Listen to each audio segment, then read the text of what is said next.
നമസ്കാരം. സമുദ്രയാത്രകളുടെ ചരിത്രത്തിൽ ഉത്തരമില്ലാത്ത അനേകം ചോദ്യങ്ങൾ അവശേഷിപ്പിച്ച സംഭവങ്ങൾ ഉണ്ടായിട്ടുണ്ട്. അതിൽ ഏറ്റവും പ്രശസ്തവും ഭീതിജനകവുമായ ഒന്നാണ് കരോൾ എ ഡീറിംഗ് എന്ന കപ്പലിൻ്റെ തിരോധാനം.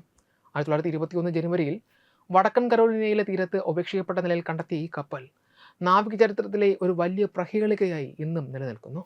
കപ്പലിലെ ജീവനക്കാരെല്ലാവരും അപ്രത്യക്ഷമായെങ്കിലും കപ്പലിനുള്ളിലെ സാഹചര്യങ്ങൾ അസ്വാഭാവികമായ ഒന്നും തന്നെ സൂചിപ്പിച്ചിരുന്നില്ല എന്നതായിരുന്നു ഈ സംഭവത്തിൻ്റെ ഏറ്റവും വലിയ സവിശേഷത.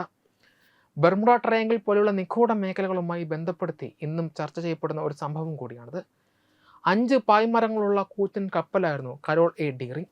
1919 അമേരിക്കയിലെ മെയിനിൽ നിർമ്മിക്കപ്പെട്ട ഈ കപ്പൽ അതിൻ്റെ അവസാന യാത്ര ആരംഭിച്ചത് 1920 ഓഗസ്റ്റിലായിരുന്നു. വിർജീനിയയിൽ നിന്ന് ബ്രസീലിലെ റിയോ ഡി ജനീറോയിലേക്ക് കൽക്കരി എത്തിക്കുക എന്നതായിരുന്നു ആ കപ്പലിൻ്റെ ദൗത്യം. വില്യം മെറിറ്റ് എന്ന ക്യാപ്റ്റൻ്റെ കീഴിലായിരുന്നു യാത്ര തുടങ്ങിയത് എങ്കിലും അസുഖം ബാധിച്ചതിനെ തുടർന്ന് അദ്ദേഹം യാത്രയുടെ ഇടയിൽ പിൻവാങ്ങി. തുടർന്ന് WB വേംവെൽ എന്ന പുതിയ ക്യാപ്റ്റൻ കപ്പലിൻ്റെ ചുമതല ഏറ്റെടുത്തു. എന്നാൽ വേംവെല്ലും കപ്പലിലെ ഫസ്റ്റ് മേറ്റും തമ്മിൽ കടുത്ത അഭിപ്രായ വ്യത്യാസങ്ങൾ ഉണ്ടായിരുന്നതായി പറയപ്പെടുന്നു. ഇത് കപ്പലിനുള്ളിലെ അന്തരീക്ഷം അശാന്തമാക്കിയിരുന്നു. 1921 ജനുവരി 31 വടക്കൻ കരോലിനയിലെ ഡയമണ്ട് ഷോട്ട് എന്ന അപകടകരമായ മണൽത്തിട്ടയിൽ കപ്പൽ കുടുങ്ങിക്കിടക്കുന്നതായി കണ്ടെത്തിയത്. ദിവസങ്ങളോളം നീണ്ടുനിന്ന മോശം കാലാവസ്ഥ കാരണം രക്ഷാപ്രവർത്തകർക്ക് കപ്പലിലേക്ക് അടുക്കുവാൻ സാധിച്ചില്ല. ഒടുവിൽ കപ്പലിൽ കയറിയപ്പോൾ അവർ കണ്ട കാഴ്ച അത്ഭുതപ്പെടുത്തുന്നതായിരുന്നു. കപ്പലിൽ ഒരു മനുഷ്യൻ പോലും ഉണ്ടായിരുന്നില്ല. എന്നാൽ കപ്പലിനുള്ളിലെ അടുക്കളയിൽ ഭക്ഷണം പാകം ചെയ്തു വച്ച നിലയിലായിരുന്നു.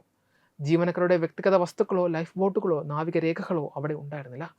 കപ്പലിന് കാര്യമായ കേടുപാടുകൾ സംഭവിച്ചിരുന്നതുമില്ല. ഈ നിഗൂഢതയ്ക്ക് പിന്നിൽ പല സിദ്ധാന്തങ്ങളും പിൽക്കാലത്ത് ഉയർന്നു വന്നു. കപ്പലിലെ ജീവനക്കാർ ക്യാപ്റ്റനെതിരെ കലാപം നടത്തുകയും അദ്ദേഹത്തെയും മറ്റു ഉദ്യോഗസ്ഥരെയും കൊലപ്പെടുത്തിയ ശേഷം കപ്പൽ ഉപേക്ഷിച്ച് കടന്നുകളയും ചെയ്തു എന്നതാണ് പ്രധാനപ്പെട്ട ഒരു വാദം. മറ്റൊന്ന് കടൽ കൊള്ളക്കാരുടെ ആക്രമണമാണ്. ആ കാലഘട്ടത്തിൽ ആ പ്രദേശത്ത് മറ്റു ചില കപ്പലുകളും സമാനമായ രീതിയിൽ അപ്രത്യക്ഷമായിരുന്നു എന്നത് ഈ സംശയത്തെ ബലപ്പെടുത്തുന്നു.